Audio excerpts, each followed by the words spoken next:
You've dreamed of building a family, but the journey hasn't been easy. I'm Dr. Laura Shaheen, a reproductive endocrinologist helping people build families every day. On our new podcast, Baby or Bust, we'll be learning from both reproductive experts and people who have faced challenges just like yours. Join us every week for Baby or Bust, wherever you listen to your podcasts. Make sure to follow us so you never miss an episode.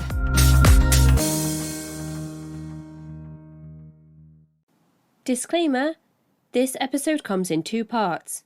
This is part one. Hello listeners, and welcome to this week's episode of The Cult Vault. I'm your speaker Casey, and today we are going to be diving back into a topic that has already been covered on the show but with a fresh perspective. Before we get started, I wanted to run through some usual business.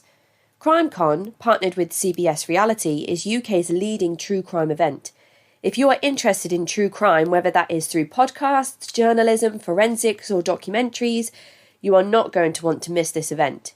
It takes place in London on June 11th and 12th, and for 10% off your ticket price, visit crimecon.co.uk and use the code CULT at the checkout and come and spend time with me there.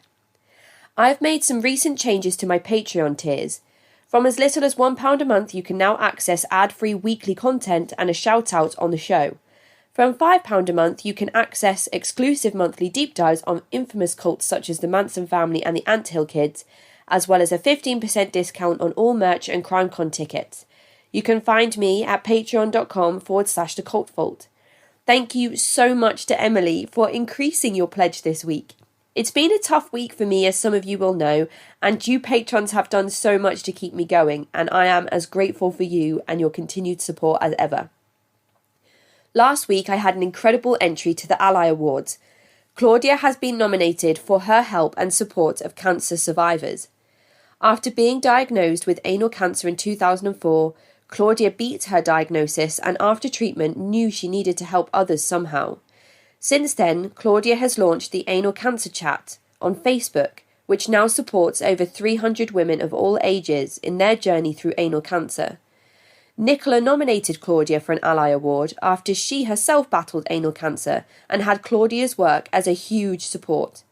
Although Nicola has never met Claudia, she describes her as a one-woman powerhouse who has helped hundreds through their journey of anal cancer. The full story will be published on my website at cultvaultpodcast.com, where you can nominate someone who has positively impacted your life when you needed it. Let these people be celebrated and recognised. But let's say a massive thank you to Claudia and all of her work. Now on to the episode. This instalment is even longer than usual, and there are some things I need to clarify before we jump in. If you are uncomfortable with conversations around the female body and anatomy, this episode may not be for you. There is a section that focuses on exploring our bodies and the lack of sex education that often comes hand in hand with high-demand religious groups. Also, I talk a lot about a third great awakening and the potential for it happening, and I must admit that I'm completely incorrect in this statement because there has already been a third great awakening between 1855 and 1930 that includes many Christian tangents explored on this show, including Jehovah's Witnesses, Pentecostalism, and Nazarene movements, and even things like the Thelema religion, which I've covered in my exclusive content when talking about Aleister Crowley. There's even an argument that the Fourth Great Awakening happened following World War II, so please forgive my indiscretion here.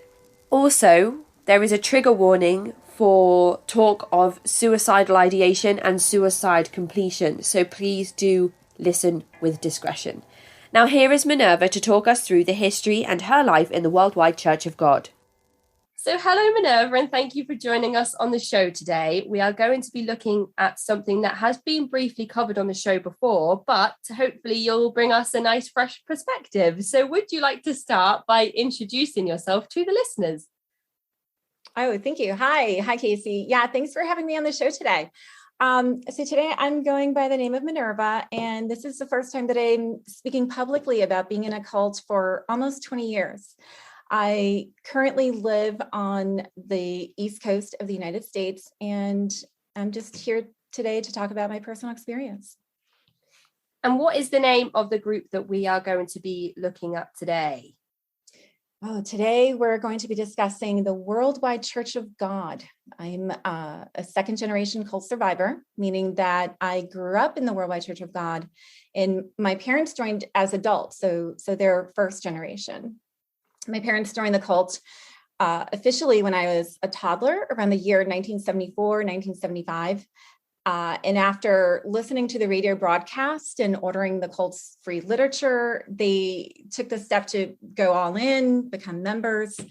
So, almost because I joined so young, almost all of my memories are from being in the cult. I have just like a handful of brief memories, like flashbacks that predate our involvement. And I understand that you're staying semi-anonymous today, so I won't ask too many questions about what your parents, like I sometimes ask a lot of those questions about how your parents became involved and did they meet in the church and all of those questions. But can you tell us whether it was just you or did you have siblings when you were growing up? Yeah, I could do a little bit about that. And thank you. I am staying semi-anonymous today. Our whole family joined. I did have siblings. I have, both parents were married to each other, and we joined as a family. They met outside of the cult and married, and kind of came to the cult together. It was a joint decision for them, and it's not always, whether it's this cult or another. I know lots of people who have one parent that joined, but the other one doesn't join. And were you able to discuss your experiences with other family members now that you've grown up? Can you bounce kind of memories off of each other and say, oh yeah, I remember that and I remember that, or kind of are you navigating through this journey on your own? Largely it's on my own. I don't really talk about it with my family, including siblings. But there are friends that I grew up with in the cult that, some of whom I'm friends with today. We disconnected, I guess, as friends when we were younger, either teenage years or early adult years while in the cult. And then many years later, we reconnected, and I've got actually some really good friends, from it that I still talk to today. Even though there's not the discussion with family, there is still the discussion with friends, which is important. I think we always like to highlight that talking through things, not just in a professional capacity with somebody that has the credentials to help you through your journey, but just having other people to talk about things with, whether they were involved in the group or not, is always very helpful. So it's good for us to hear that you do have a very solid set of friends that you can have those conversations with. And I'm sure it's interesting when one of you remembers something and says, oh my goodness, do you remember this? And then you're like, oh, I've forgotten about that. Exactly. Absolutely. In fact, just recently in preparation for this podcast, I had a couple of discussions with these friends, and they reminded me of a few things that I had forgotten about. And it was really interesting. I even learned some new things too. For people who haven't gone back to listen to some of the older episodes on the podcast, can you give us sort of a brief introduction into the Worldwide Church of God, how it was founded, where it originated, like a beginner's guide to the faith? Yes, absolutely. So the Worldwide Church of God was founded in Eugene, Oregon by this man called Herbert W. Armstrong. And he was born in 1892 to Quaker parents, boasted that he was, the descendant of English and Irish royalty, claimed to be a descendant of one of the, quote unquote, lost 10 tribes of Israel, which I think he used to establish some sort of, legitimacy as being, God's end time messenger. Armstrong as I'll refer to him, was in advertising. That was his career. He was trained in the art of selling, but really didn't have much of a formal education. And how the church came about was that Armstrong attended this church called the Church of God Seventh Day. And the Church of God Seventh Day was an offshoot of the Seventh-day Adventists. Along the way, he was ordained as a minister. He then became part of another congregation who was an offshoot of this offshoot. And then eventually ended up founding, his own church. So in 1934, he started the Worldwide Church of God. Now, originally it was called the Radio Church of God, but then soon after he changed the name of that. He then went on to open 3 colleges. I think in the UK, you guys call them universities there. So in 1946, he opened the Ambassador College in Pasadena, California. And at the same time, he moved his headquarters from Eugene, Oregon to Pasadena, California at the same time. So then in 1960, he opened a second college campus, which we didn't really hear much about as members. That was open just outside of London, just a few miles outside of London. I forget the name of that town. But then in 1964, he opened the final college, and that was in Big Sandy, Texas. So these college campuses were basically used to pump out ministers, and the females that went there were basically, they just went to marry ministers. One thing I'll say about all of these colleges is that none of them were accredited. So if someone decided to go there, their degree just really wasn't legitimate, from what I understand. So I have some stats, if you're interested, about, during the year of 1974, which was around the time that our family joined the cult. Just to show just how big this organization was at the time. They had 2.5 million readers of the Plain Truth magazine. Now, that was a free publication that was available for members and also to recruit. Is this the free literature that you spoke of your parents accessing before they joined the church? Absolutely. They had, the cult actually had a few different types of literature that they would provide for free that members, would end up paying for with their tithes. One of them was the Plain Truth magazine. There were other things such as pamphlets. So if people were interested, they would call the phone number that was provided on the radio, the TV broadcast, and they would get these, additional pamphlets that kind of concentrated on one subject. And then occasionally, the leader, Armstrong, would also write, just full books, just really hefty books on, various topics, whether it was prophecy. I think he wrote his own autobiography. Yeah. And, just to touch on how many people were being influenced, by this organization. In 1974, there was 50 million listeners of the World Tomorrow broadcast, and that was across 300 radio stations and 60 TV stations. And I just need to point out that this was worldwide. So this did affect people in various countries. I don't know exactly how many countries, but I think the majority of the radio stations and TV stations that were carrying the broadcast were kind of concentrated in the United States and also the UK.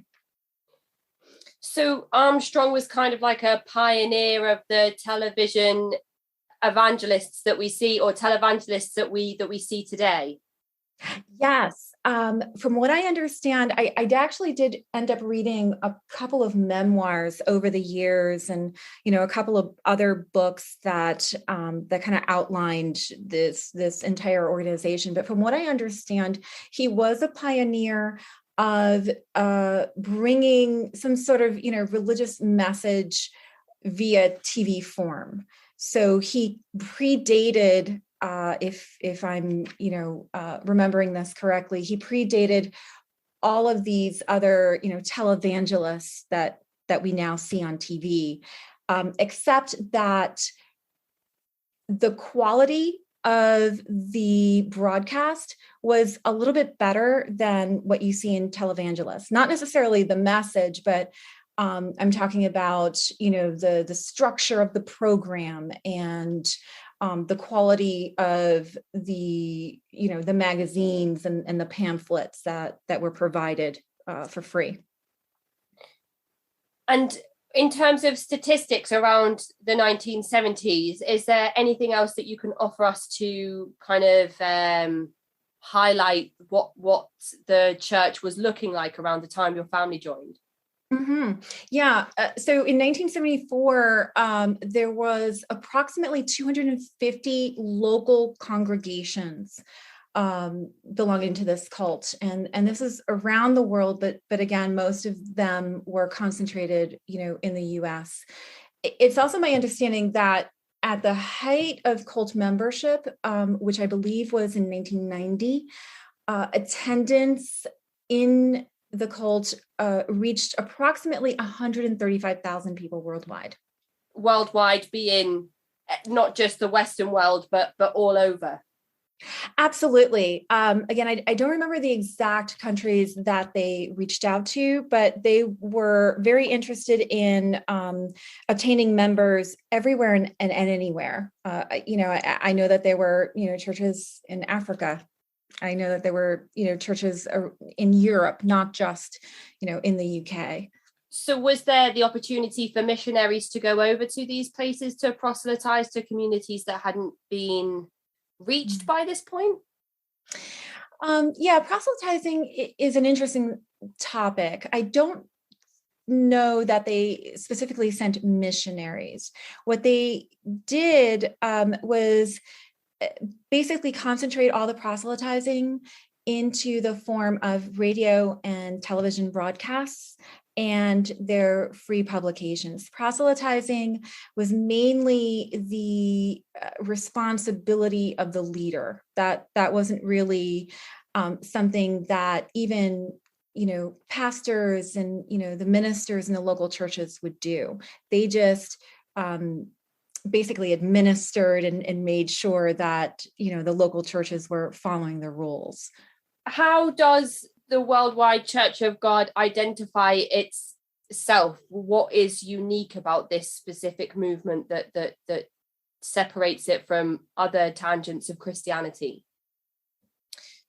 I would probably categorize the Worldwide Church of God as a fundamentalist, pseudo-Christian apocalyptic cult that followed Mosaic law, appropriated some Jewish holidays, while also carrying an undertone of racism and misogyny.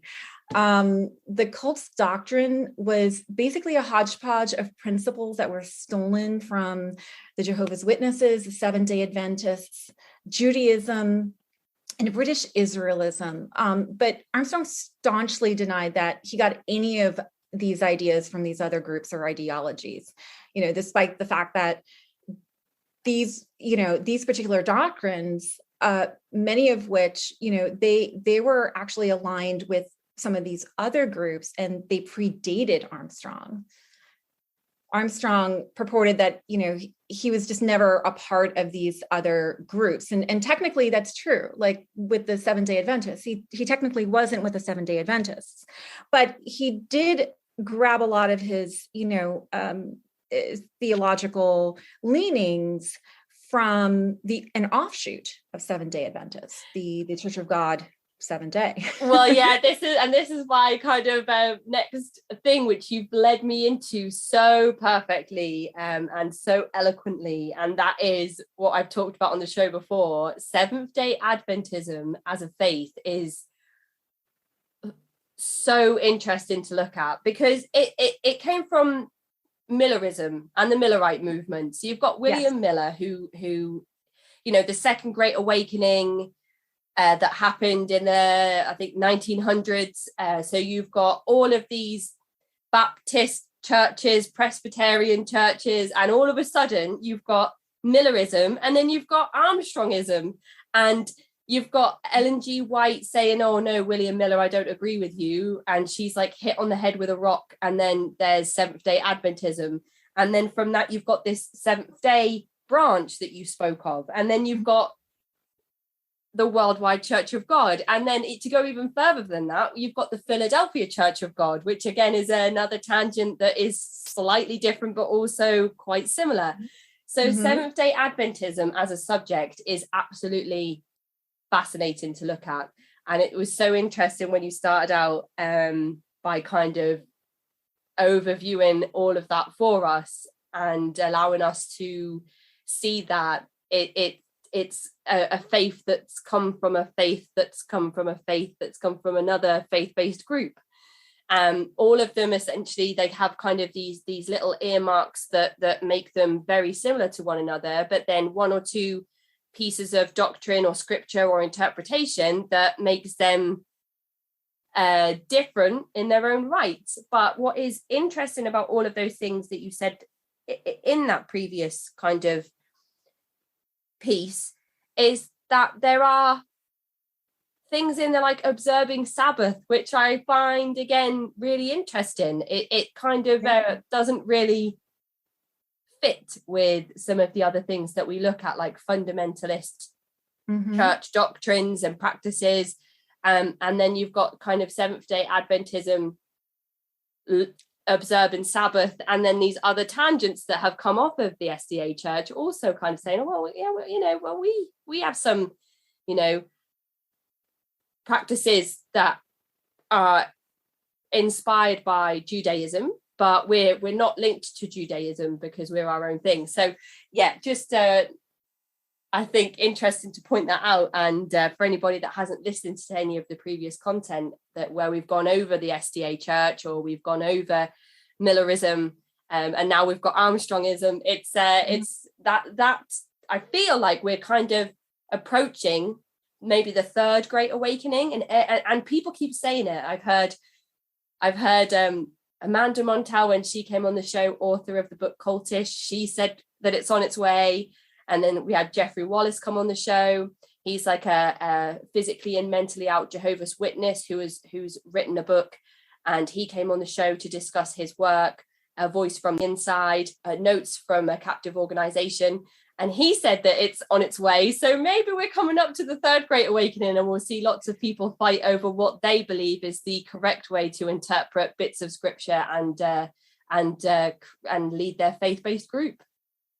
It's very interesting. You know, when you mentioned the SDAs, in recent years, I started learning more about the history of Christianity, especially about, the first and the second, awakening. And in looking at, a lot of the cults that are around today, it seems like the SDA has certainly spawned directly and indirectly, so many different groups, including, one that I think everyone is probably familiar with, David Koresh, that of course ended very badly. And we see those types of high controlling groups throughout history start to repeat themselves. And it's only when events like the siege at Waco happen with the Branch Davidians, which again is another offshoot of Seventh-day Adventism, where a few other people were involved in kind of leading the group. Lois Roden and Benjamin Roden led the Branch Davidians, which was an offshoot of Seventh-day Adventism, and then David Koresh comes along and says, I'm the true leader of this group. He takes over, and through systematic undue influence and awful abuse, some terrible things happened. And we see them so much. There's so many things that happened in that situation that you can see in some kingdom halls with Jehovah's Witnesses, and some more segregated and insular communities around faith-based groups, but also with things like Nexium. There are things that are similar, and it unfortunately only seems like when things reach the newspapers or the headlines or the media, or there's a court case or there's celebrities involved, that people start to really take notice. And that's why it's so important that we're having these conversations today, because actually it's all around us all of the time, and we need to be as best equipped to deal with them as possible. And how else can we do that if we're not kind of, taking direct influence and experiences from people such as yourself? So definitely, I couldn't agree more. I think definitely that the Branch Davidians as a sect of Seventh-day Adventism is probably something that the wider community are more familiar with, than kind of, the Philadelphia Church of God being an offshoot of the worldwide Church of God. What's interesting is that, in some ways, as these churches and cults evolve, and there's, one offshoot after another, they don't always become better. It seems like all too often there is even more undue influence being placed on its members.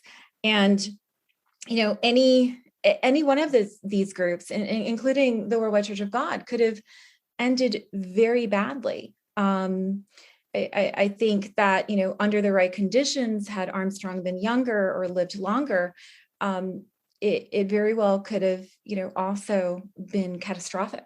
I often wonder if that's the direction that the QAnon movement is going in, and some of these other more radical evangelist movements who are very anti-vax and very much let's keep the congregations together, despite the rise in COVID cases and deaths related to people contracting COVID.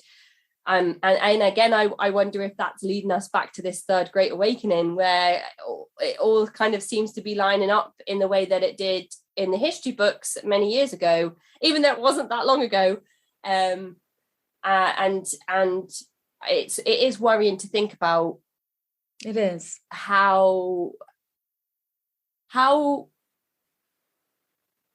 much needs to happen, or how little needs to happen for events to repeat themselves in terms of real life harm, real life death, real life mass completion of suicide, and how many of those things are happening right now in insular communities away from the public eye that we just don't know about. It's hard to think about, isn't it? It is. One thing that when I talk about this to people that I know, one thing that I say is that, people don't join cults. People join idealistic groups. People join friendly groups. People join for lots of, sometimes very good and positive reasons. And it isn't until one is in a cult for a while and then, gets to know all of the cult's rules. And sometimes there's even, changes after one joins a cult that, further clamps down on their freedom. But by then they're way into it. And, it can be difficult at that point when people are brainwashed to break free from it, because they really believe that they are, in God's one true church, or in, like in the case of QAnon, the one group that's going to make everything better for the country, make America great again. And so it's amazing what people will end up believing. That's it, isn't it? People don't join cults, they join answers to life's questions. They join searching for enlightenment. They join looking for a welcoming community when they've moved to a new area. They join people who understand what it's like to lose a loved one. People don't go out in search of cults, and sometimes people on the r/cults subreddit do go out searching for cults, they say there's one in my area, I'm going to infiltrate them and I'm going to learn what I can and I'll report back. And everybody says, please don't do that. Please don't do that. And everybody thinks that their critical thinking is impenetrable or impeccable enough that they won't be kind of influenced. But as we know, influence exists all around us. And if you're told something enough, if your guard is down, even a little bit, then you could just be swooped up. I don't recommend doing that. Anybody that's listening and thinking about doing that, please don't do that. I agree. I mean, one of the things that I've learned, over the years, formally and informally, through education, is that anybody, can fall victim to a cult. It's not just one type of person. It's not just somebody who is, weak or wants someone else to, control their life, or doesn't have their own ideas and beliefs. Anybody, anybody can fall victim of a cult. It just takes the right ingredients, getting them at the right time in the right place. I think Bob Menner summed it up in one of the episodes that I've just released recently. He said, it's actually saved as a quote on my home screen, so I can get to it really quickly, but I thought it was really insightful. And it said that, he said, it has nothing to do with you or your willpower or your beliefs or your smarts, your street smarts or whatever. If the right person with the right talent finds you at the right time, they've got you. And when he said that, I thought, wow, that is it. And he said that you've had the unfortunate luck to come into contact with a con man or a con woman. And as you said at the start, Armstrong had a career in selling things to people. That's right. Which I thought was interesting. Yeah. For one of my graduate classes, we did a lot of case studies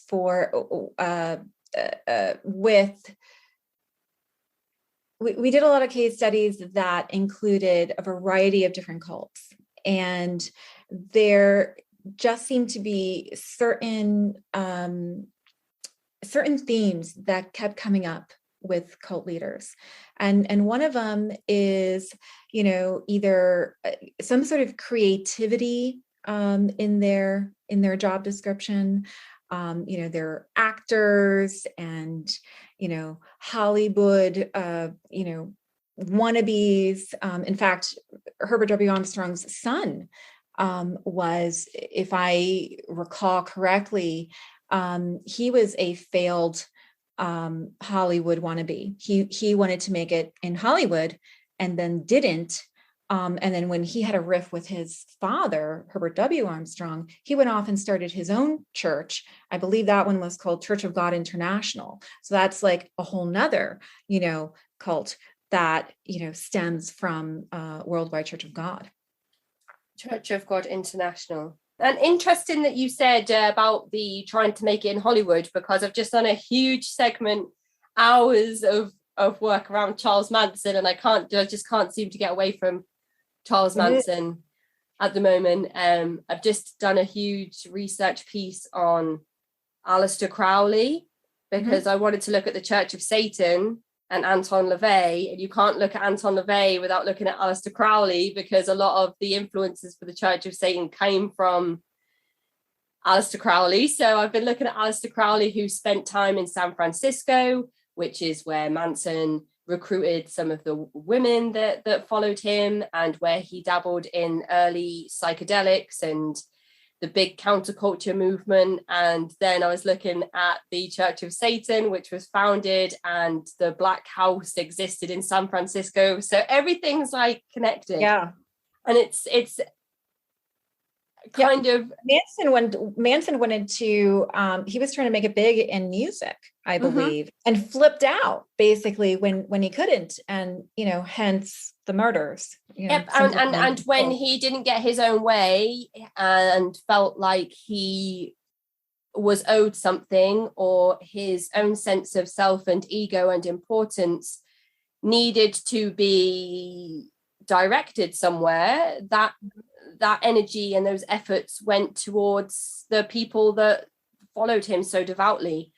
And so if Herbert W. Armstrong's son is not getting what he thinks he deserves from his career in Hollywood, or his father, perhaps he's doing the same thing that Manson did and looking for a way to get that reverence or popularity or time in the spotlight that maybe he thinks he is owed. I don't know anything about the Church of God International, so I'm kind of just throwing things out there with my cult tinted glasses, assuming that everybody is nefarious, which is probably not fair.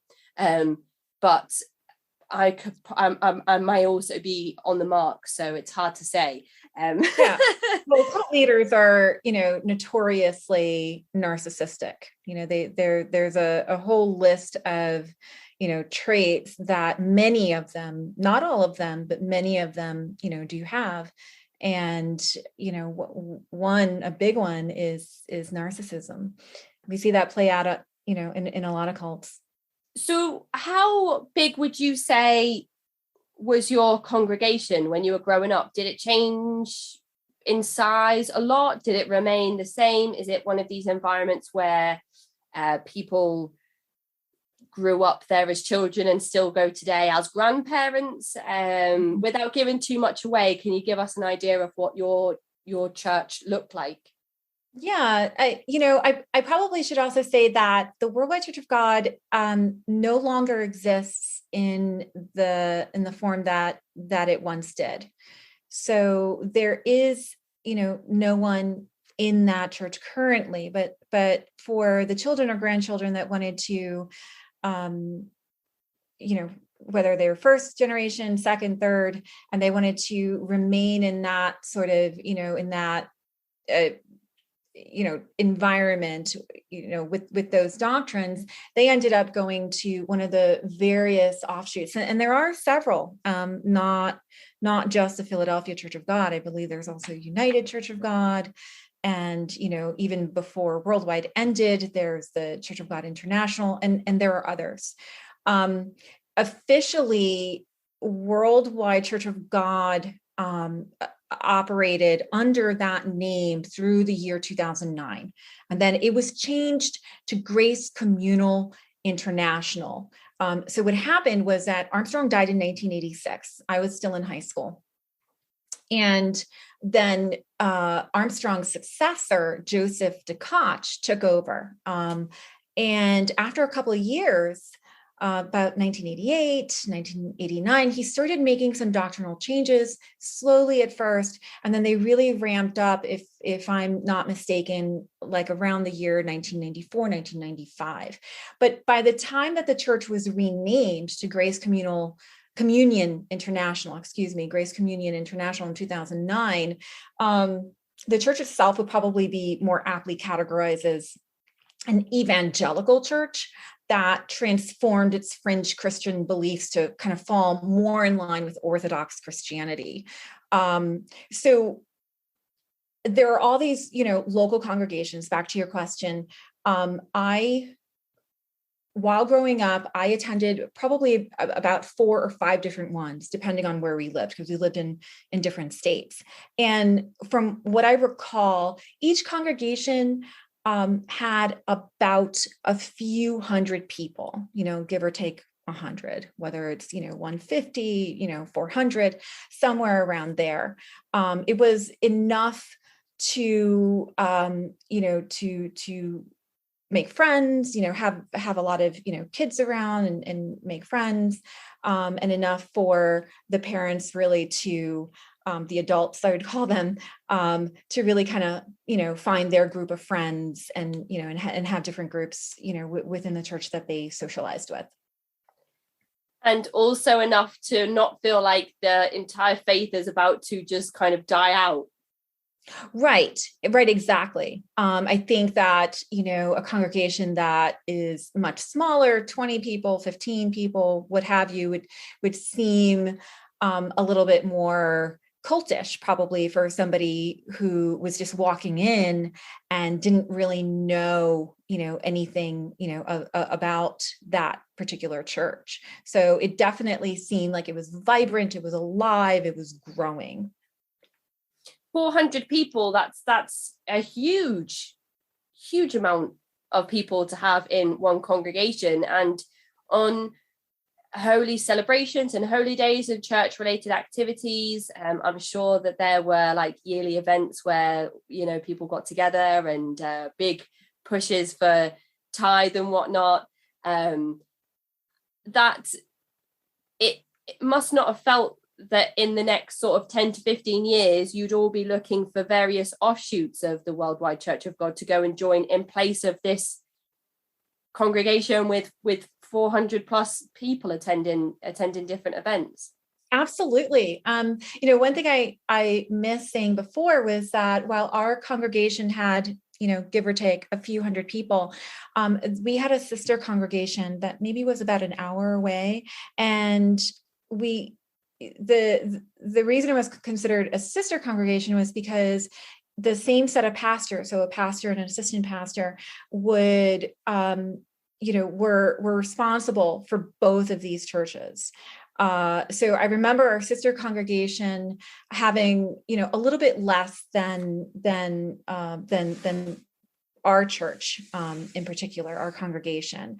But on holidays, which they called holy days, we would get together. And so then, both churches were in one building, and there were a lot more people, and for me, that was always really exciting because I made friends in both congregations, and it was great to, finally catch up and spend time with the friends in the sister congregation. And then when it came to the really big holidays, the biggest one was the Feast of Tabernacles, which we called, the feast. There were certain sites around the world and in the United States that gathered literally thousands of people together under one roof for that celebration. I mean, I couldn't meet everyone if I tried. If those types of celebrations still exist today in other tangents and offshoots of Seventh-day Adventism, how do you think those holy days look today with the pandemic and people being advised to remain socially distanced? Do you have any insight in what those things look like? Not terribly. I do know that prior to the pandemic, there are some offshoots of worldwide that still do celebrate, these holy days, like, the Feast of Tabernacles, and we can get into, the specifics on the holy days if you want to as well. But from what I understand, the attendance at those really are a lot less than the Worldwide Church of God. So there's a lot less people going to those. I don't know how they're operating now during the pandemic, but I would not be surprised if they're still gathering, especially the stricter ones who consider gathering for these holy days a commandment. It's a mandate from God to get together. I think you mentioned something in your writing to me originally about vaccinations and the church's stance on vaccinations. And I know that's a little bit further on our question list, but it feels like a good time to go into maybe how the church viewed medical interventions and vaccinating against different viruses and conditions. Yeah. So vaccinations and, conventional medicine in general, they were not explicitly forbidden, but they did instill a skepticism about the medical community in general, and they did preach against vaccinations. However, it was sold as being a choice that a member had to make. So in the late 1970s, there was this emphasis on just following a healthy lifestyle. And this was in addition to the dietary, laws that absolutely had to be followed. I distinctly remember that the mothers in the cult had a shift towards making food at home from scratch, such as yogurt or whole wheat bread. And, doing so at a time when it wasn't really mainstream in society to do that, like it is now. We ditched white bread for wheat bread. And, in an effort to promote a healthy lifestyle, I recall that rejecting vaccines is also a part of living this healthy lifestyle, because vaccines are not natural. And if you did get vaccinated, it probably meant that you did not have faith in God to do his part in response to you doing your part. So because vaccinations were not specifically forbidden, it led to varying levels of adherence among the members. I grew up with kids who were not vaccinated and kids who were vaccinated in the cult. Personally, I think, because I've thought about why didn't they just mandate it and make it, a must, like so many, of these other musts. Personally, I think that the strategy the cult adopted, to guilt the membership into, this direction was a matter of liability. I think that making it a choice, albeit a very pressured choice by members, relieved the cult of potentially facing future legal battles like some other cults were facing if someone died, as a result of not providing medical care, especially for their children. So I think that the strategy here was to get as many people as possible to voluntarily reject vaccinations. And it did work, at least for many members, although not all. The cult also made it easy for members to not vaccinate their children. They provided official religious exemption forms for all members who wanted to get their kids into school without vaccinations. I was not vaccinated. But my family still went to conventional doctors at the time. But, like some other members, we also incorporated alternative medicines, some quacks, who did not have any medical degrees. And also there seemed to be an over-reliance on vitamins and herbs as, part of our health routine. And you mentioned the dietary requirements within the church, and we've already mentioned that there is some inspiration from the different sects of Judaism and Judaism as a faith. So was it a kosher-based diet that you're expected to follow within the Worldwide Church of God? Yeah, we were required to observe the Jewish kashrut laws in the Bible on what to eat and not eat. They used Jewish scriptures, in the Torah, Genesis specifically, to outline what animals were permissible to eat and not permissible. So we could eat animals that chewed the cud and had a cloven hoof. This doesn't include pigs, but cows were okay. We couldn't eat fish that didn't have scales, so no bottom feeders, no clams, mussels, shrimp, lobster, no catfish. They don't have scales. No eels or any other fish that didn't have scales. These dietary laws, Armstrong told us, wasn't just for the Jews. They were for God's people, and that included us as well. Were you accustomed to these dietary restrictions before you joined the church, or was it a big change for you and your family? For me, it was not a big change because I was a young toddler. And so I don't recall eating differently. I just don't have any memories of a life basically prior to the cult, prior to observing these holy days and not observing other holidays, as, we were told that we couldn't do. I don't remember eating pork or anything like that. From what my parents have told me over the years, it was a little bit of an adjustment to them. It's my understanding that one of my parents really loved pork chops. And, for them, it was a little bit of a sacrifice, but, for God, I guess you're willing to do, anything, even give up pork. And you mentioned briefly the holy days that were celebrated within the congregation and throughout the church worldwide. And you mentioned that you'd be able to go into some detail about each one. So I wondered if you could maybe start in January and work your way through the calendar year. I'll try to summarize some of them. Basically, we were to celebrate all of the Jewish holidays, which we called holy days, but only those that were, explicitly mentioned in the Jewish Bible.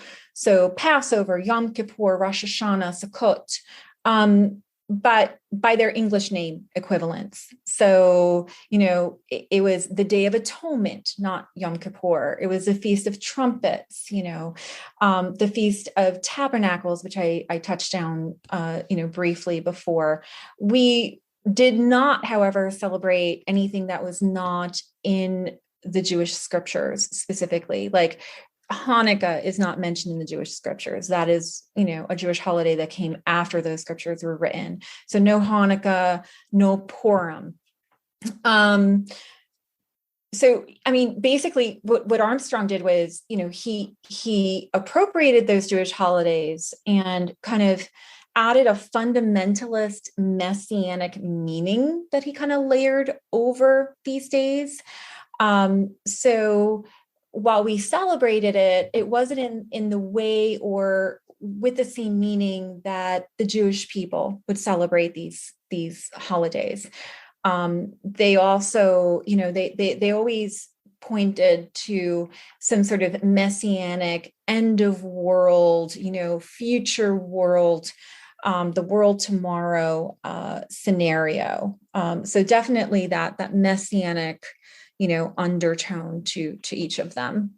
Before we skipped right ahead, we kind of glazed over some of the stuff that I know you had some great responses to around some definitions of some of the practices within the Worldwide Church of God, and like some of the inspiration apparently came from British Israelism. And I wondered if you could just tell us specifically what that is, as opposed to Israelism in itself, and how British Israelism is different.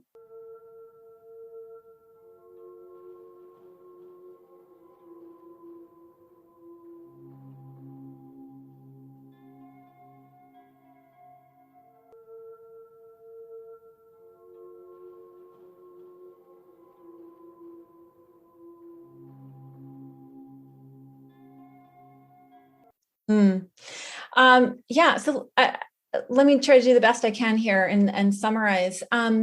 British Israelism, also known as, the British Israelite theory, is kind of the precursor to what some now might know as Christian identity that emerged in the 1920s and 30s, and, associated with, several current day white supremacist groups. Before it evolved into, the more overtly racist Christian identity movement, British Israelism existed for quite some time. Some sources indicate that this theory has been around since the 1600s. Armstrong's specific flavor of British Israelism was taken from a man named Richard Brothers, who lived around the year 1800.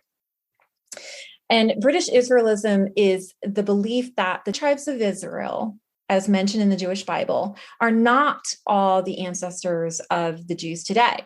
The Jews today are descendants of only one of those tribes, Judah, and the other tribes were, quote unquote, lost. They wandered around and they ended up in England and are now the Anglo-Saxon people of today. So, the implication of this belief is racist in nature. How it pertains to, the holidays and many practices is that white Europeans and their descendants, along with Jews, although to a lesser degree, are considered God's people. And therefore, they are the rightful inheritors of the birthright, meaning they're God's chosen ones. from a theological perspective, this is really a foundational doctrine for this cult, because it really lays the groundwork for a lot of the other practices and beliefs. I mean, if you believe that the Jewish Bible is meant for the Anglo-Saxons and not the Jews, and then you add this messianic component, especially when that's apocalyptic, you get a cult that looks more or less like this one. And I can see there what you meant by undertones of racism kind of coming through there, and elitism, and the kind of superior race complex and things like that are extremely problematic. And we know that from events that have happened in history, which we have talked about on the show. And again, kind of poses that question around where do we draw the line and say that something is wrong, in like persecuting a particular community group or ethnicity. And it comes back to that us versus them part of Stephen Hassan's bite model that we've looked at in depth, where you say, that there's kind of white people versus any other ethnicity, and then the Worldwide Church of God versus the Philadelphia Church of God, and the Seventh-day Adventists, and even the Church of God International, the Armstrong's son went on to start, and then you've got probably even competitiveness amongst various congregations, and one feast of the tabernacle being more successful than another one, which happened in a different, maybe in the Midwest of America as opposed to the East Coast. And where does it stop? Where does this, and then the purity culture that comes with the congregations means that there is competitiveness and ego amongst congregants themselves, and how modest they can be, and how devout they can be, and how much they can tithe.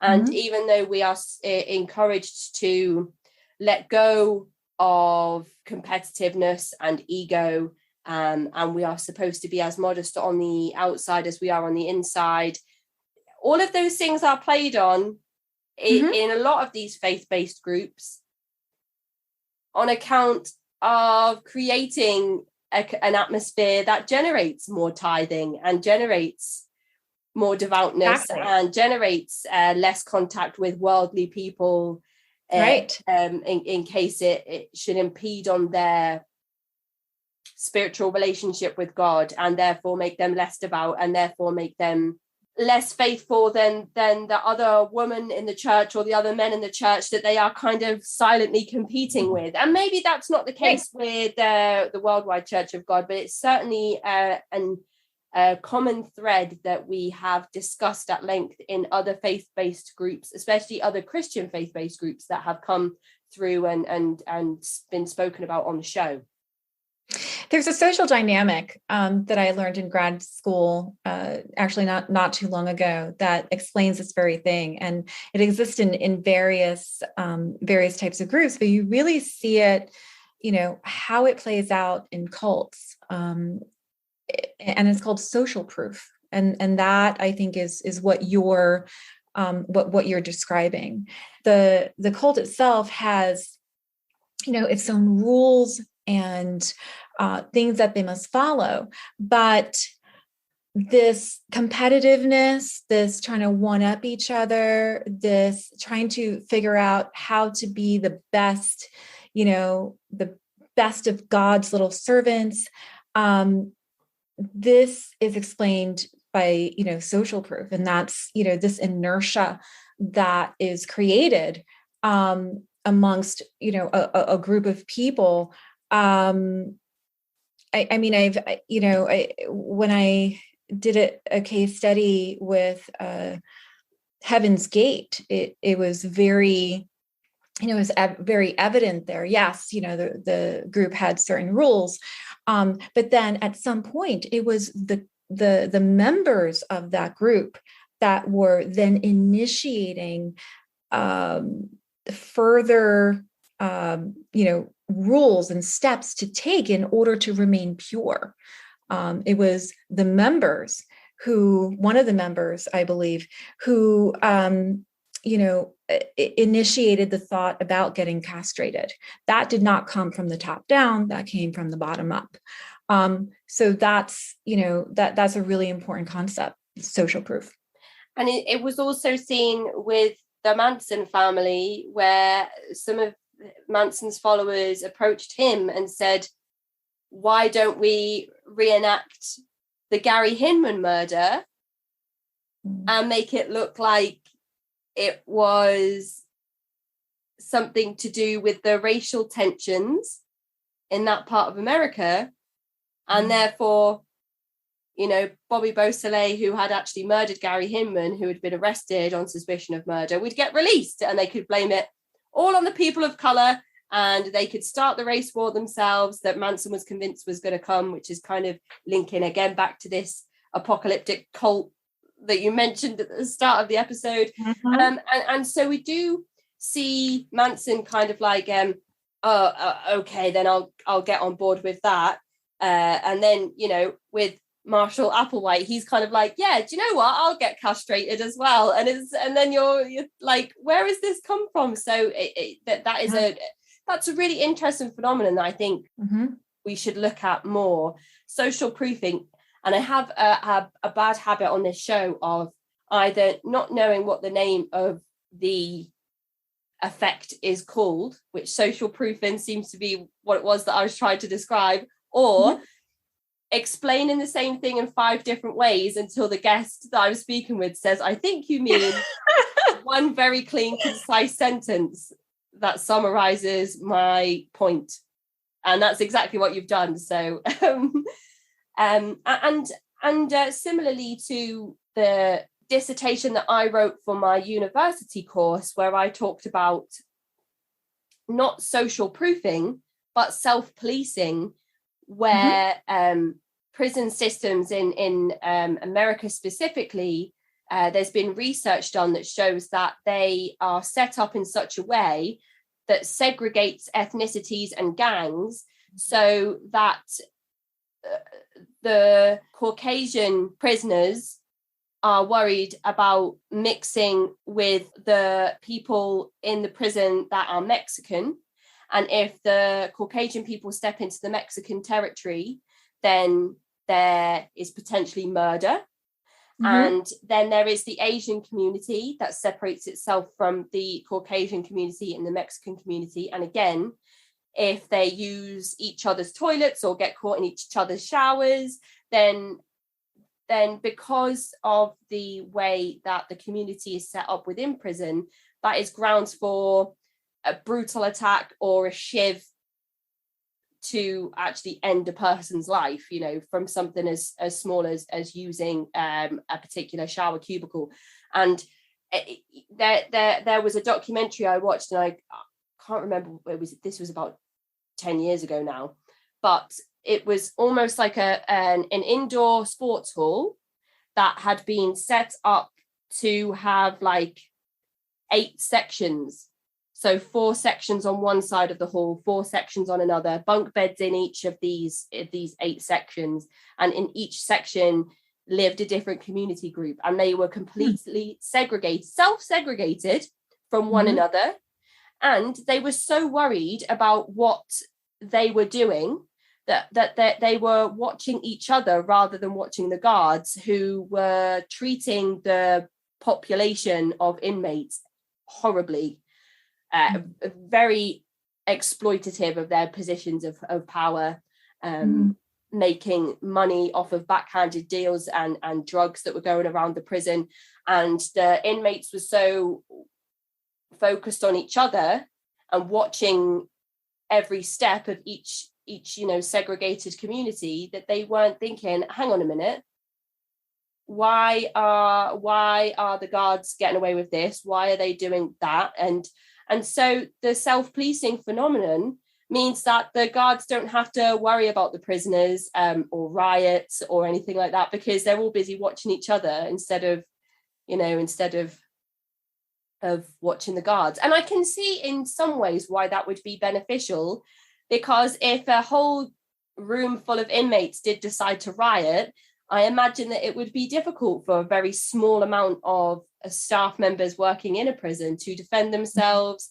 If things happened spontaneously in a situation or scenario where the staff weren't able to get to a place where they could protect themselves. There's loads of different scenarios we could talk about. And divide and conquer, right? Absolutely, divide and conquer, because if we let an entire group of people get together, they definitely outnumber the ruling ones. Now, I mean, I see this parallel, right, in our Western society, and certainly in others as well, where currently we're experiencing group rising up against group, ethnic group, political group, separated by class, and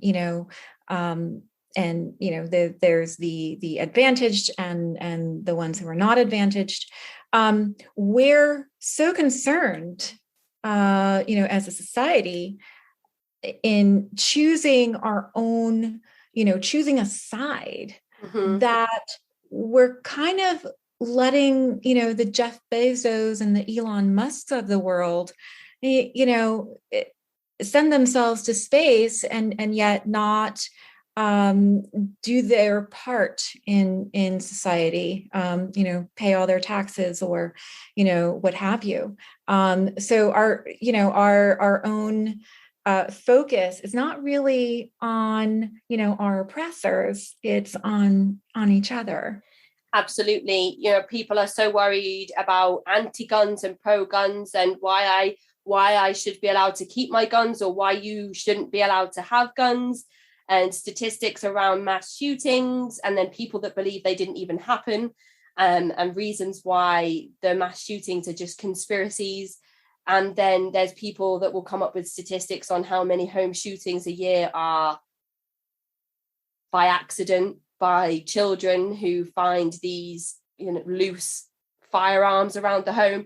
So even that in itself is a big question in America at the moment, that is dividing huge community groups, and dividing and again, people aren't looking at what's going on with government. It happens all the time over here, and it's that's something that has happened for as long as we can, as far back as we can even begin to understand, read about, educate ourselves. As far back as the history books go, you can see that these types of tactics have been in place. And I understand that the prison discussion is not particularly relevant to cult movements and groups, but it was interesting for me to learn about the self-policing method, and how actually there are a lot of methodologies involved in cult-like methods of control that are translated and transferable into everyday situations.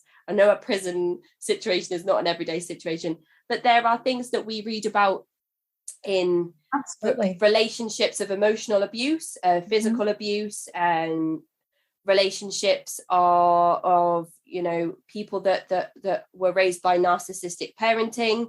There are tactics that are common amongst these high demand religious groups that are easily identifiable in situations where people have experienced trauma, abuse.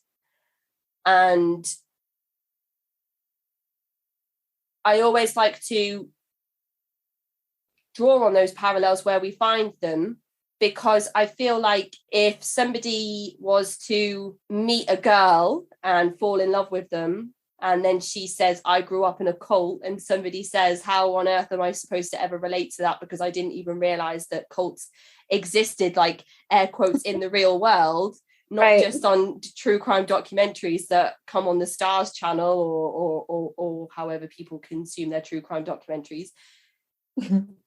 But they might be able to say to themselves, oh, well, I don't understand your full story, but I did grow up experiencing this one thing or that one thing. And self-policing is something that is used even in school, Mm-hmm. you're encouraged to tell your teacher if a student or pupil is doing something that they shouldn't be doing. And so that person is so worried about their classmates that they don't go and do those things that they're not supposed to do. And so society is based off of these small methodologies that are implemented. And of course, things like whistleblowing must exist so that people are held accountable for things that they shouldn't be doing wrong. But a lot of the time, the self-policing is used in situations where people aren't doing anything wrong. And what you said there about seeing the self-policing happen everywhere with people's beliefs and opinions on what they think is right or wrong is easily. This is us and them, this us versus them mentality. I think it's fine to take a position on something. It's fine to, to have a position on various topics, especially, the more important ones, guns, for instance, how you're going to, view the world through what lens, do you have this religious lens, if so, which one, if any? But it's this us versus them, I'm in the one group, in the one ideology that is perfect or has all of the truth, or, is the only group of people that my God loves. That really presents a problem, especially as we see these offshoots of churches, these cults that step away from, Orthodox Christianity, let's say. There's many different religions, but if we were to just focus on Christianity itself, all these groups that really, unfortunately, in many cases, these offshoots, these cults, just serve to further separate people from other people, and really lessen the mind, lessen our ability to think critically.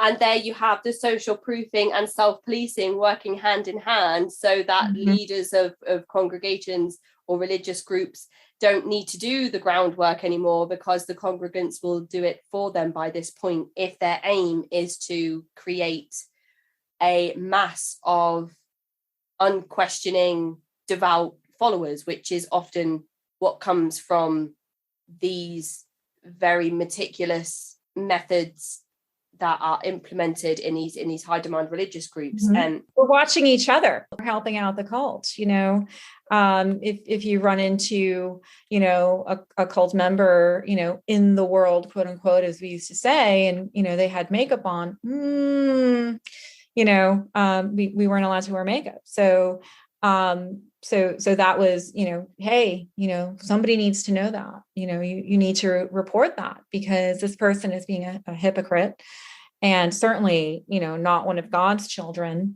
And we can't have this satanic influence, in our midst. And I do appreciate and respect that in some cases, there will be people who genuinely and truly believe that they must inform somebody in a higher position of this person's the act of disobedience, if it's part of a cult. I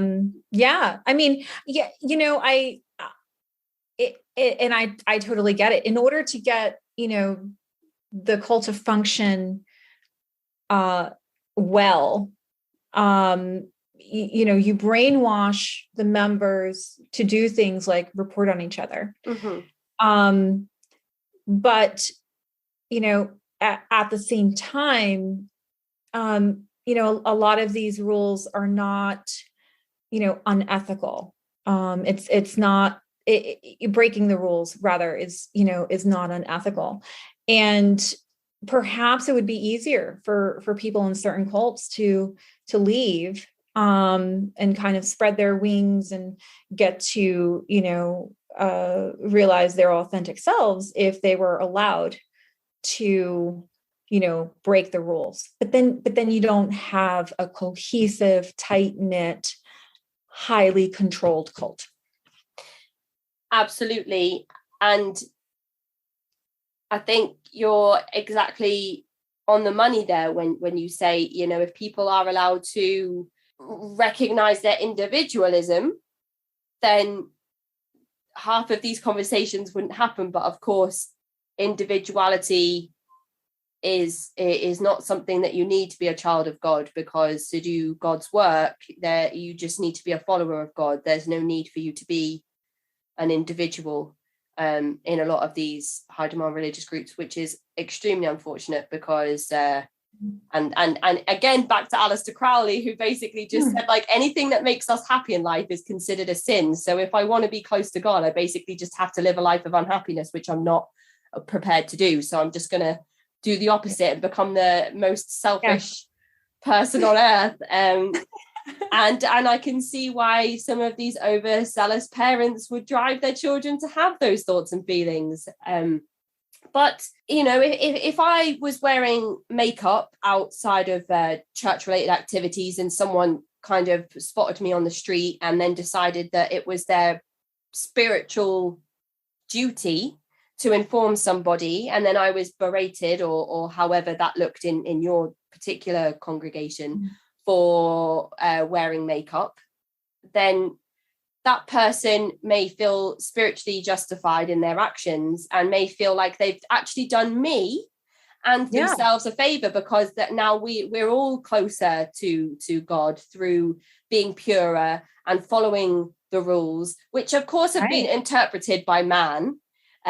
So that is a whole conversation in itself. But also I feel like these situations allow for a breeding ground of smugness and competitiveness that is different to somebody who honestly and genuinely thinks that they must inform somebody of your actions to not only make themselves purer, but you also. And some of the people I've spoken to on the show from their high demand religious groups have spoken about having one parent in the church and one parent not in the church, which you mentioned briefly earlier, and how at birthdays and Christmases, which we'll talk about in a little while, they would actually put a chair out and say, oh, Dad, you can't sit there. This chair's for God. And without trying and without saying, you need to come to church, you need to be saved, there'd be very subtle messages from the children, like, come on, Dad, get on board, because we're really genuinely, and this one person I interviewed, she would have nightmares about what would happen to her father because he just didn't want to be a part of the church. And children who are fed this fire and brimstone message from, as early as they can learn, read, look at pictures, and then to think that is going to be what happens to your father must be absolutely terrifying. One side where people are kind of snitching, self-policing for their own spiritual benefit, but then I feel like it opens up doors for people to do it maliciously, smugly, competitively, which obviously is not in keeping with the overall message of church practices, to be as modest on the inside as you are on the outside. If you're doing that in a competitive way or a smug way, then you're actually very ugly and almost manipulative on the inside. But then, of course, you could just say, it's my spiritual duty to bring this information to the leaders. So how could you ever be held accountable for joining in with the mental gymnastics in that situation? Yeah, it's a very difficult position to be in. Something that you mentioned about, people being smug. Some of the best people that I know have joined cults, and some of the worst people that I know, have joined cults. There are, people who genuinely are looking for, to be enlightened, to live this, a more meaningful life that perhaps they were not able to get in Orthodox Christianity, which is completely understandable. And, some people, including, one of my parents, is genuinely wanting to be a good person and be the best person that they can be. But on the other hand, I know people who, are or were in this cult in particular, who really, I had no idea why they're in that cult. They were just extremely egotistical, extremely smug, almost got joy from just like emotionally or verbally abusing their children and abusing other people. And I just didn't understand it, because if you're in a particular church or cult and what you're searching for is salvation, you would think that you would choose something, a lot easier. Like I think I would go with Catholicism, because I could just like show up on Sunday. I could, ask for forgiveness, and I can go back to my, to my daily life. But, in this cult, you had to jump through so many hoops for salvation. And it was basically, the cumulative work of your life. I don't think that I would attempt this cult if there was so much that I needed to fix, about myself. Some of the other practices that you mentioned in your writing to me that also kind of align themselves with Judaism allude more to this particular group being a very high demand religious group, as opposed to something like Catholicism, as you mentioned there, where you would go for Sunday, and then you'd go, to like Christmas Eve midnight mass and say prayer before meal times. And I didn't know if you just wanted to talk us through some of those other high demand practices that are included in the Worldwide Church of God. Yeah, absolutely. One of the practices which was very burdensome was tithing. It wasn't just 10% like a lot of, I'm guessing, Protestant churches require. It was a total of 30% of one's gross salary. At that, some of the other practices were basically they did not allow us to celebrate what they considered the world's holidays. So this included Halloween, Christmas, Easter, Valentine's Day, even birthdays. So in that sense, that came from the Jehovah's Witnesses. Some other practices were, modestly dressing, especially for women. Women weren't, I mentioned, couldn't wear makeup until a certain year, until after Armstrong died. So clothing and hair had to conform to like traditional gender expectations. So men should have short hair, they couldn't have long hair. Women, they could have any length hair, but it couldn't be so short as to be confused as being a man's haircut. So, the hair had to cover the ears. That was, kind of like a general rule. Some other rules that kind of seem more like fundamentalism and evangelicals, no divorce, except for very rare occasions. And it had to be approved by the ministry, no premarital sex, no masturbation.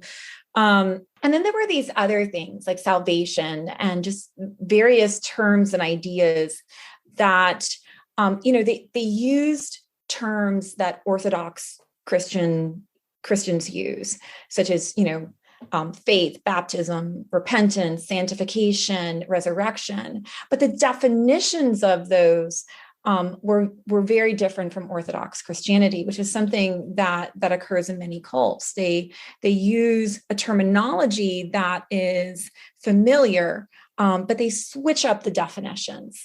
So, for instance, baptism was really about that was likened to being conceived. So, if you're baptized, you're not born again, but you're conceived.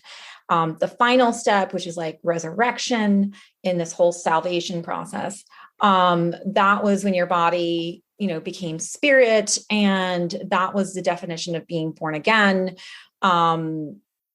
and really entering the God family. So, another thing is, they didn't believe in the Trinity. Instead, God was a God family, and one day after, we die and get resurrected, we too are going to be part of that God family, almost like, little demigods, I guess, running around telling other people what to do.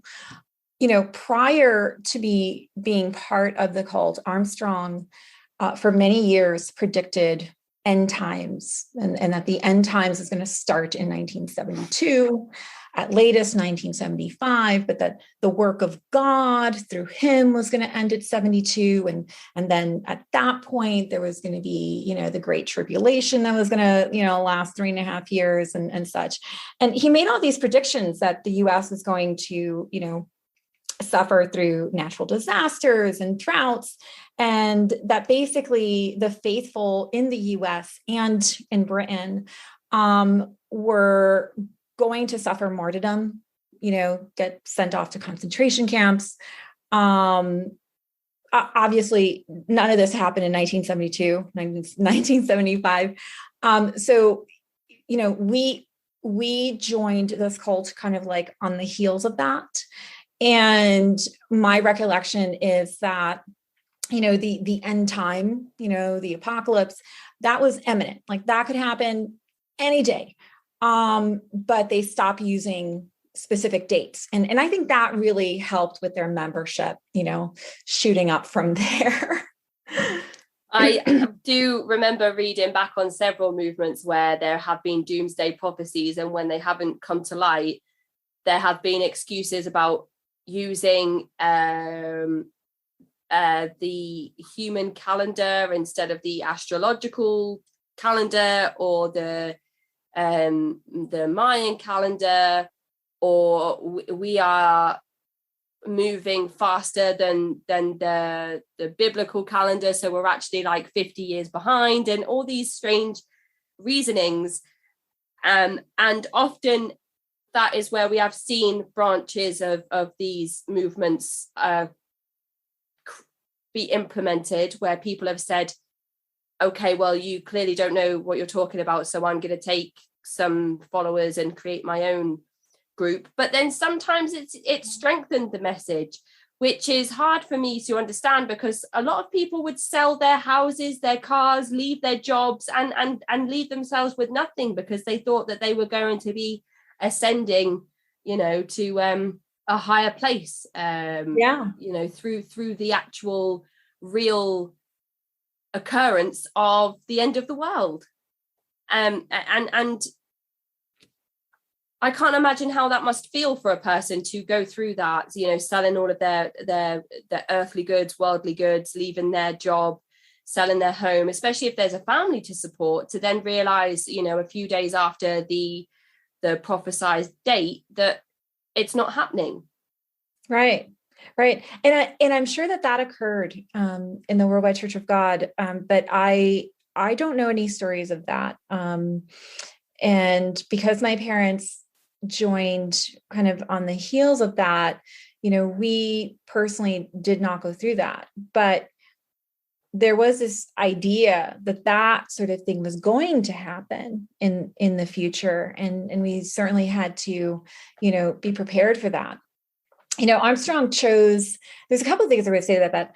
I believe it was around this time, 1975, that his son, Garner Todd Armstrong, that's when he went off and, and did his own thing. So, your comment there kind of prompted that in me, that memory. Another thing is that Armstrong believed in just kind of like this religious numerology. I don't even know if that's the right term or not, but, cycles of 3 and 7 and 12 and 19 and 40. And I'm sure there's like a lot of other numbers. But one of the reasons he came up with the 1972 prediction was because it's 2 19-year cycles from the time that he started the church in 1934. So he thought, for whatever reason, 2 19-year cycles, 1972 is the day. That's the year. At this particular point in history, it sounds like Armstrong truly believed that he was a messenger for God and had really, truly worked out the date for this big event to happen, because you'd be surely a fool to go onto a public platform where you had that much attention and focus on you to lead the people in the right direction, to then come out with something that you've pulled out of the air and made up.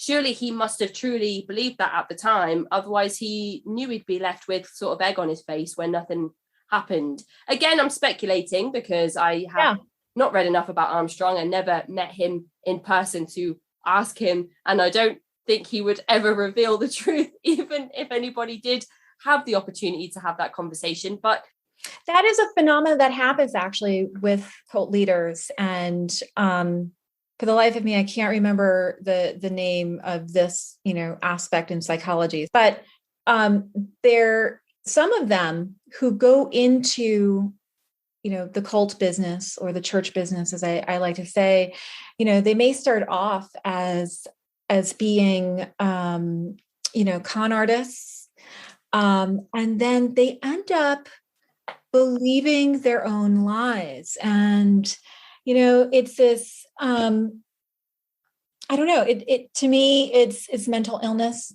takes over. But it is an actual, phenomenon that occurs with cult leaders.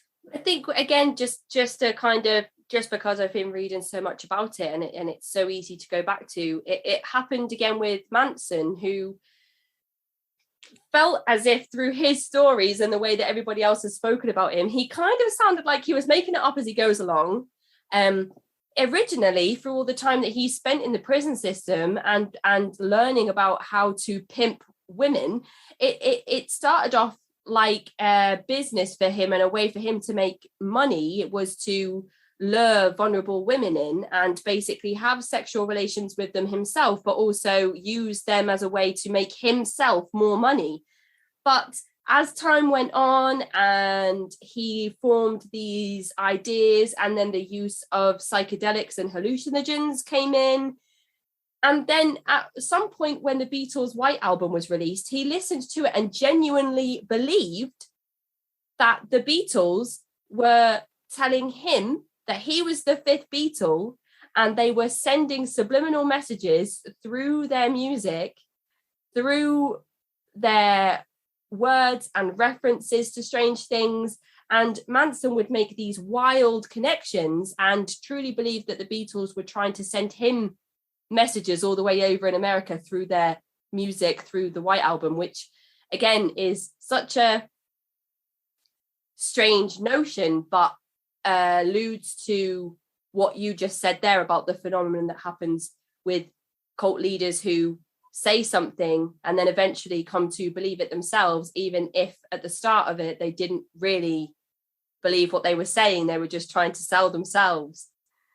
And I think you can see that happen with other religious leaders as well, with Jim Jones in some of the documentaries where you can listen to him give these very lengthy charismatic speeches where he talks about the government coming to persecute them, that the government are coming to tear them apart, that their community is going to be taken from them, that people can't understand what they are trying to build because it's not segregated, that Jim Jones was a big voice for desegregation, and that he'd done a lot of work around being inclusive of community groups that included different ethnicities in that time in America, which was extremely rare, especially in church-based activities to see a very mixed congregation. And it's almost like he was saying that as a way to keep his members scared to stay with him, to not go back to their segregated churches elsewhere, but to stay in this inclusive community. And then when Leo Ryan showed up to actually go and look at Jonestown, and Jim Jones was just using so many drugs at that point and kind of performing these false mass suicide drills and white knights and all of these things, that when a politician from the government, like when a congressman actually showed up, all of a sudden he's like, well, here they are, the politicians are actually here now to, the government are here to take away our community. And his last speech, you know, if anybody's ever gone back and listened to it, is absolutely haunting. And it was almost like in that moment, all of those things that he'd been saying the whole time to sell to his congregants had actually come into, you know, it had actually come to fruition. So it's very, I think it's a phenomenon that you can pinpoint with some of the more documented cult leaders throughout history, where that exact thing has definitely happened. Right. I remembered what it was. It's it falls under the psychology of self-deception. You know, something as simple as that. I don't know why I forgot that, but yeah, that was, you know, that's definitely something that a lot of cult leaders have, and they start to believe their own lies, and they ramp it up, and some of them get paranoid, you know, and do some very drastic things. Some of the other practices that you mentioned in your writing is that the church did observe Sabbath. Is that right? That is true. So they observed the Sabbath on Saturday, like the Jews and the Seventh-day Adventists. And when you say Feast of Tabernacle is a weird, strange word to me, and I don't know why, but in my head I think of tentacle whenever somebody says tabernacle. So in my head I'm thinking it's some kind of word for that's been translated like through tentacles, but actually it just means like a meeting place of worship or like a place of worship. Yeah, we were told they were temporary dwelling places, and so in order for us to celebrate that holy day, or set of holy days, actually, it's a little bit more complicated than that, but it lasted 8 days, with the first day and the last day being what they considered high holy days. You know, you had to treat those days like they were the Sabbath. You couldn't do anything fun, and couldn't do any work then. And then in between the first and the last day, it was more like a regular day. It was a holy day, but not a high holy day. And so, anyone who's familiar with Jewish practices, they do not go away and celebrate the Feast of Tabernacles. For them, it's called Sukkot. But this cult, what they would do is that, and it was a highlight of the year, by the way, this week-long festival in the fall. It required us to go to one of a variety of feast sites that were provided around the world. I mean, I remember going to Florida and going to Pennsylvania and, going to North Carolina for these, feast sites. So, I mean, although it was a Jewish holiday, so they layer this messianic meaning for this holiday. And the feast was supposed to symbolize just how wonderful the world would be once Christ returns and begins, the millennium, his 1,000-year reign, which the cult called The World Tomorrow, same name as the telecast or the broadcast. So, during this time, the cult encouraged parents to treat this time kind of like a vacation, like Christmas and birthday, just like all wrapped up into one. And we were required to go to church services every morning for 2 hours. And then the rest of the day was kind of free time when we'd be able to, spend time with family, do entertaining things. I remember doing things like, mini golfing and movies and hanging out with friends and, family dinners out, that sort of thing.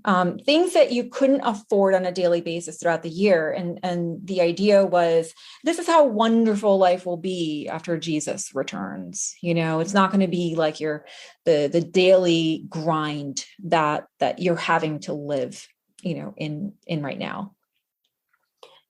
And you mentioned then Christmases and birthdays and how there were other religious events that kind of reflected or took the place of some of those more Christian celebrated events, such as Christmas and Easter.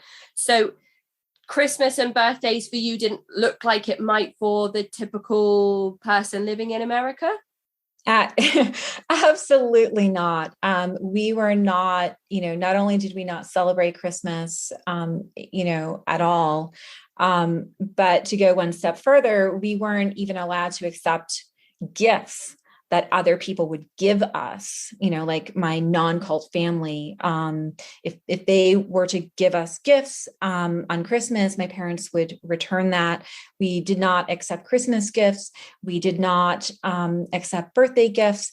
And, even when I went to school, if the school had some sort of, Christmas pageant, or there was like a little Christmas or a birthday party in my class, my parents made sure that the school pulled me out of, pulled me out of classes during that time. And so, so that I wouldn't be a part of that, because, the cult thought that these holidays were of pagan origin.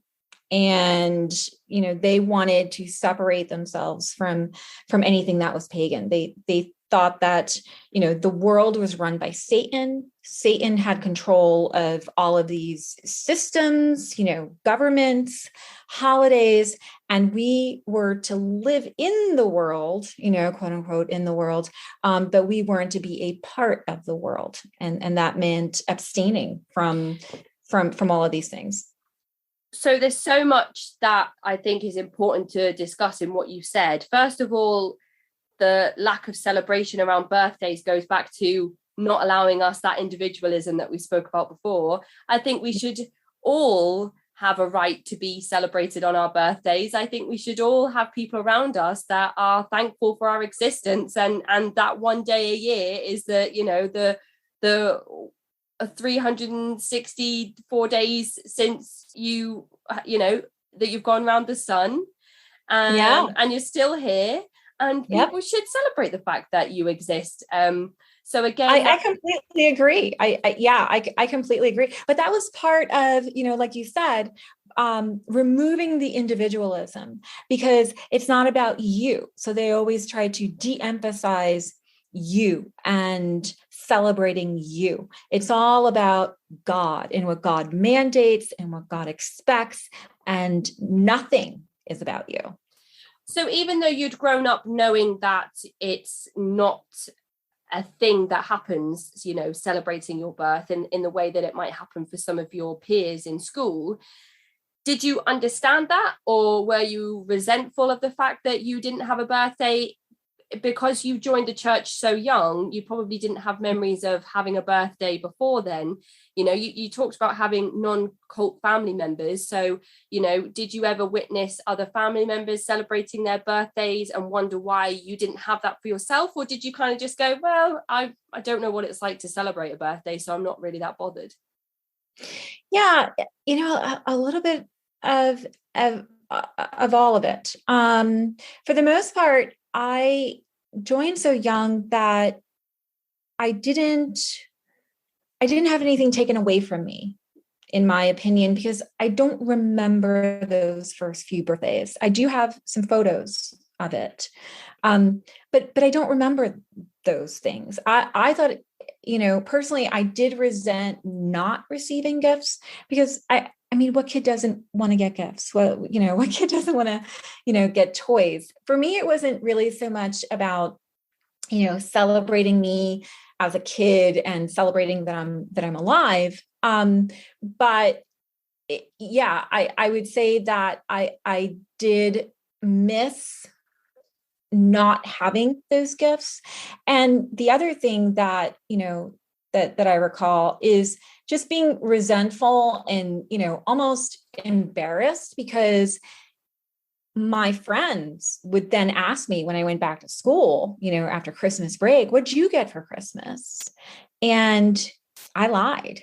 I would just mention, the newest sweater that I got, whether it was, 2 weeks ago or 2 months ago. They're like, yeah. Oh, I got this sweater, and sometimes if I was, if I did get something new a few months before, I may not even wear it until after Christmas so that I can say, oh yeah, I got this. But surely, the kids in school must have known something was up because I would always get pulled out of class, Which was about to be my next question about how, whether you managed to avoid alienation in school because you were obviously very different in the way that you celebrated things, as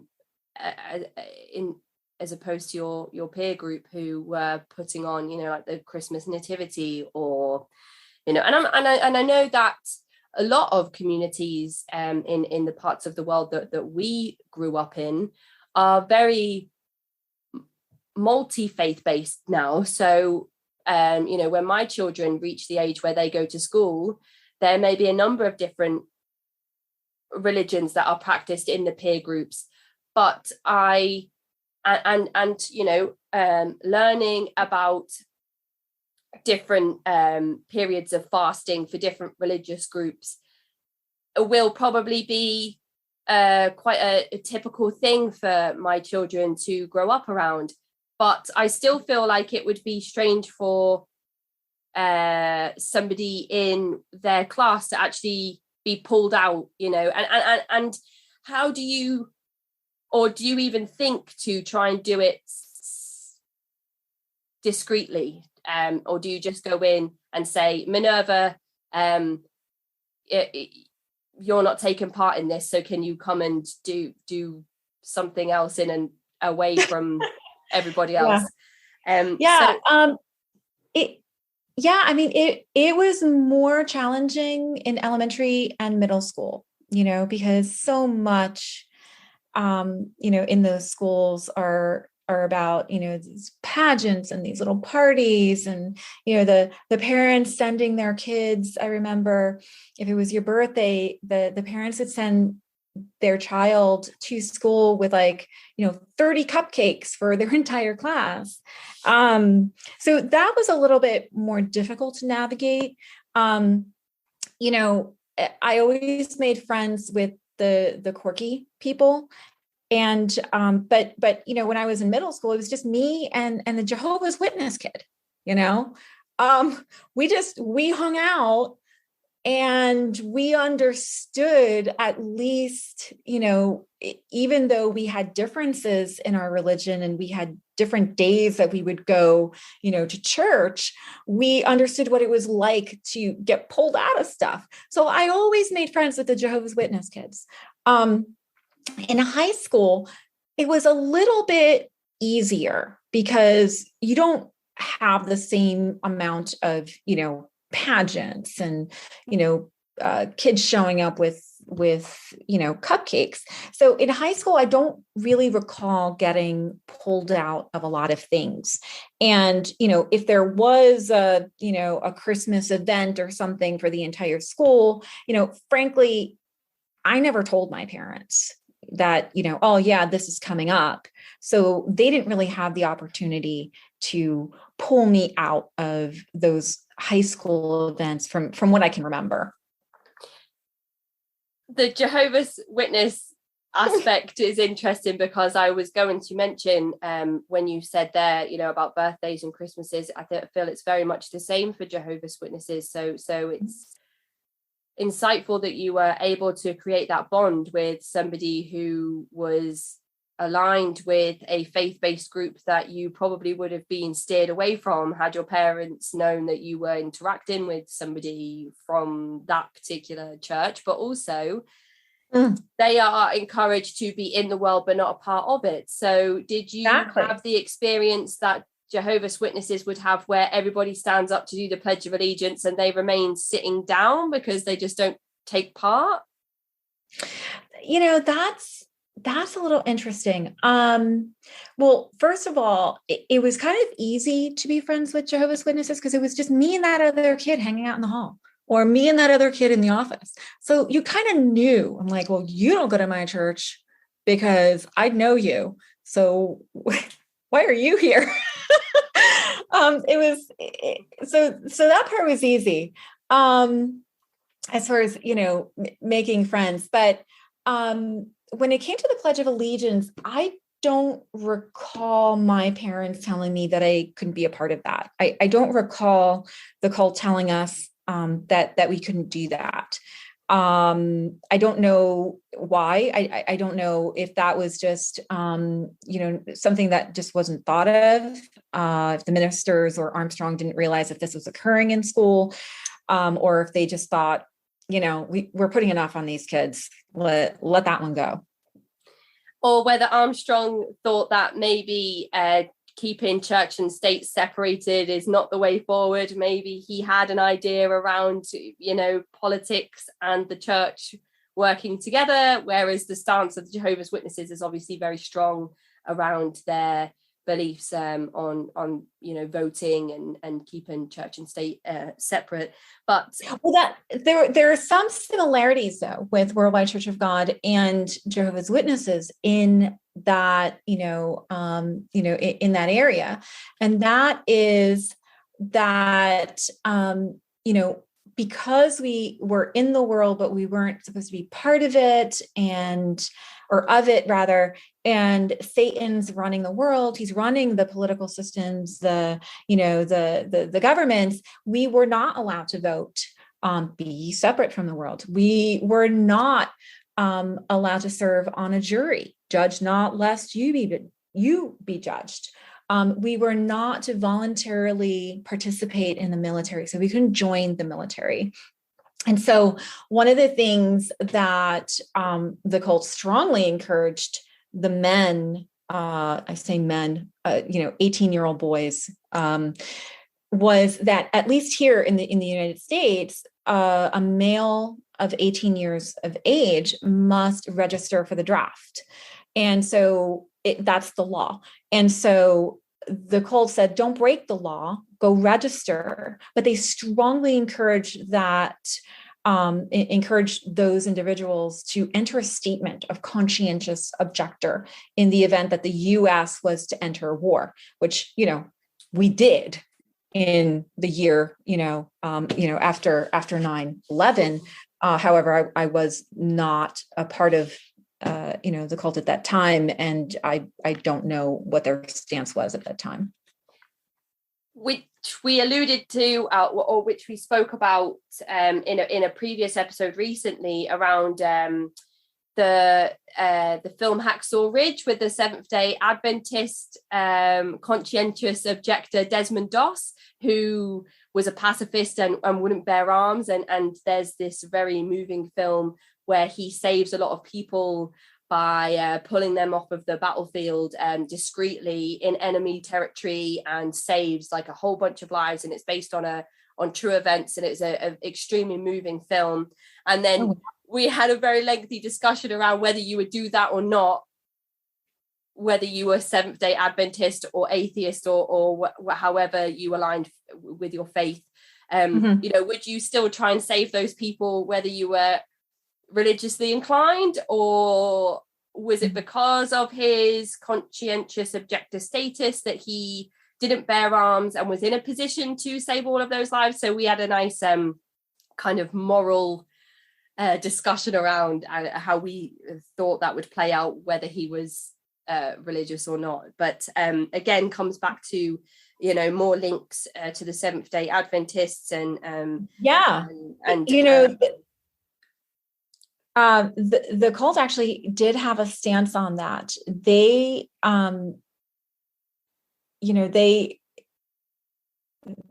they predicted that at some point the United States may enter a war.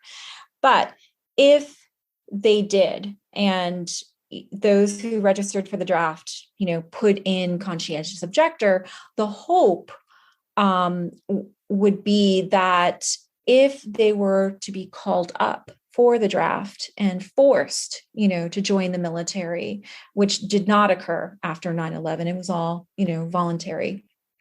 But if they were forced, to join the military, the hopes were that because that statement of conscientious objector was entered, that the cult member would then play a back role in the war. So maybe they would be working, in an office, or as you mentioned, cleaning up, a battlefield or helping the wounded. But the idea was that, we were not to take up arms and shoot out of other people. And another interesting link to the Jehovah's Witnesses that I've kind of scribbled down here in my notebook is when you mentioned that the doomsday predictions stopped having actual dates attached to them. It happened with the Jehovah's Witnesses as well, who have this inside joke. And they say we're now in the end times of the end times because we've been in the end times for so long. That they just say, oh, we're in the end times of the end times. And the first person that told me that, I thought it was so witty and kind of made me like, I'm glad that you can all find humor in some of the really difficult situations that they're placed in. We have to. Have you got a prediction for the end of the world? Oh no, we're in the end times of the end times.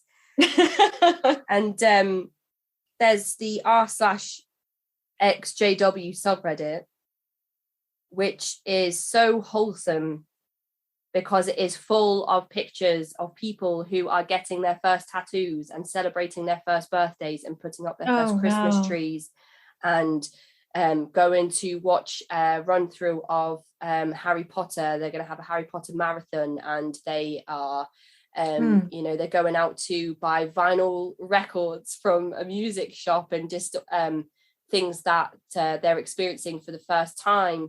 Some people in their 50s, 60s and 70s, which is heartbreaking in some ways, but also so heartwarming in other ways as well, that there's a place where people can come together to celebrate those first experiences of things. That's, that's really wonderful. It kind of reminds me of a couple of things. Our cult also was not okay with, certain things like Dungeons and Dragons. It was very anti-Dungeons and Dragons. And for the longest time, I thought things like Dungeons and Dragons and, Ouija boards, both of which I'm not really interested in anyway. I'm not a big, board game person. But both of those things were labeled as being satanic, and that if you play them, you're going to have demons attached to you and they're going to go with you in life. It's really kind of odd. And I know at some point we'll probably talk about, my, what I've done, after leaving, but for the longest time, I didn't have a Christmas tree, because there's scriptures in the Jewish Bible, what Christians call the Old Testament, that says specifically, don't cut a tree down and decorate it like the pagans do. I still celebrated Christmas. Like I went to parties and, I exchanged gifts with people, but the idea of just like having a tree in my house just seems so strange. I didn't know how to do it. And I have to say that it wasn't until recent years when I got married, that I learned, what the things were called. Like, I wasn't quite sure what the mistletoe was versus like the tinsel. And I didn't know how do you get those balls on there if they don't come with like a little hook? Like, what is that called? And how do I get that? Like, there are all these, very holiday specific themes that I didn't know. We were going to celebrate, the holidays with someone, and they were going to sing Christmas carols. And I had to pull my husband aside, and I said, "You got to get me educated on these Christmas carols. I can't sing along." He's like, "But everybody knows these." I'm like, "No, you don't understand." He's like, "How are you not exposed to this?" And I'm like, "I wasn't. I'm just, I would hear something in the store or whatever, but I can't, sing along to all of these. You need to get me up to date on this so that I can, at least present some kind of, front that I know what I'm funny doing." when people say, "How do you not know about this? And how do you not know about that? And how have you never watched Lord of the Rings? Surely you know the plot of Lord of the Rings." That is the end of part 1 of this week's episode. If you'd like to get in touch, you can find me at cultvaultpodcast@gmail.com or follow me on Twitter and Instagram at cultvaultpod. I'm your speaker, Casey, and this has been the Cult Vault.